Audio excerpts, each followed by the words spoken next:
And here I am being like nuked from orbit by Ben Shapiro as a kid. So where does that leave you ideologically? Like, how are you changing at this point? So at this point, I'm realizing that something is deeply wrong here in the conservative movement, because we were led to believe in those days of the campus culture wars and Gamergate and all that, is that we're the marketplace of ideas and we're about free speech and the rest of it. And here I am being like nuked from orbit by Ben Shapiro as a kid, and for asking what I thought were reasonable questions.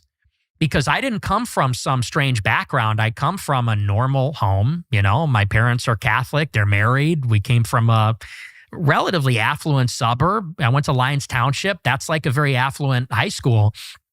In other words, I didn't wake up as like the son of, William Luther Pierce. I wasn't like a skinhead or something. You know, I was like a normal guy that was like, yeah, like country's too diverse. We're too pro-Israel. Like, this is reasonable. And I was just getting sandbagged for it and blacklisted. And what's more, nobody cared. Like, because I remember going on Twitter and saying like, why isn't anyone sticking up for me? Where's Dave Rubin? The free speech warrior. Where's he on this one? Where's Shapiro? Where's all these people? And in some way, they were all sort of complicit in this. So I realized that the conservative movement was completely bankrupt in that way. Yeah. Well, and I became very radical.